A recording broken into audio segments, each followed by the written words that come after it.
Stacionarieji pastoliai yra skirti saugiam darbui aukštyje.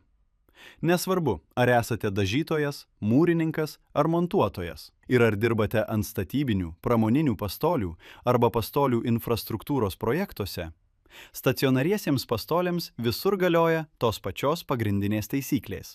Ant pastolių lipkite tik tada, kai jie yra patvirtinti naudoti. Tai patikrinkite pastolių kortelėje arba pasiteiraukite savo vadovo ar pastolių naudojimo prižiūrėtojo. Jei pastolius naudoti leista, galite manyti, kad jie yra tvarkingi. Tačiau tai tik tos akimirkos būklė, todėl visada patys stebėkite, ar nėra nuokrypių. Svarbiausios rizikos yra kritimas iš aukščio ir nukentėjimas nuo krentančių daiktų.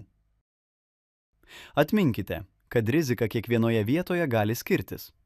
Visada atlikite LMRA – paskutinės minutės rizikos analizę. Kitaip tariant, gerai apsidairykite, ar nematote ko nors nesaugaus. Pradėkite dirbti tik tada, kai rizika visiems asmenims yra pakankamai suvaldyta. Pastoliai turi stovėti tiesiai ir tvirtai, būti pritvirtinti ir netoliau kaip 15 cm nuo fasado. Tik esant griežtoms sąlygoms, šis atstumas laikinai gali būti didesnis. Taip pat atkreipkite dėmesį, ar aplinkos rizika yra pakankamai suvaldyta ir ar nekyla pavojaus aplinkai.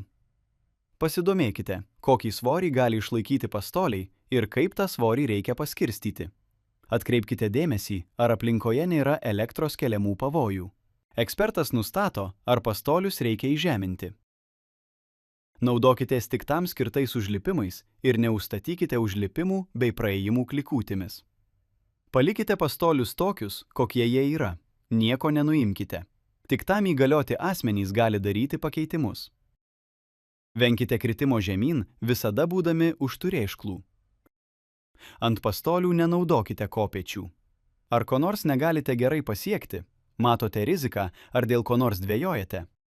Aptarkite tai su vadovu, nes jis nusprendžia, ką reikia daryti. Saugokite, kad medžiagos ar įrankiai nenukristų žemyn.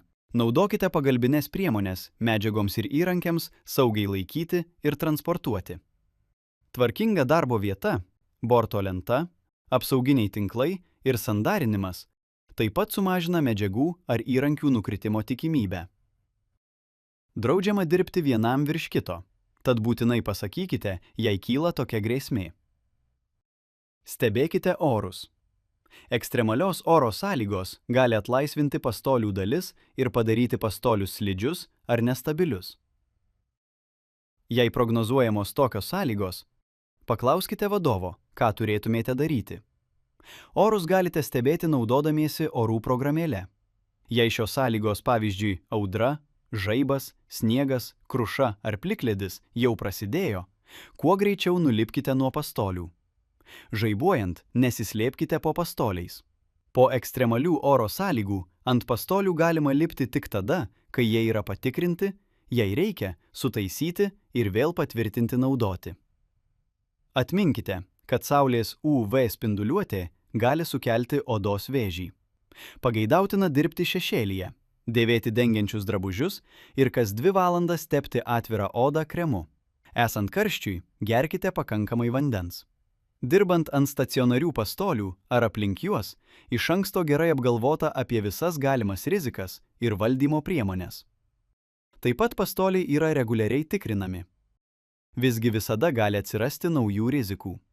Žinokite tai. Laikykite akis bei ausis atviras ir aptarkite rizikingas situacijas. Jūs vaidinate svarbų vaidmenį saugiai dirbant ant pastolių.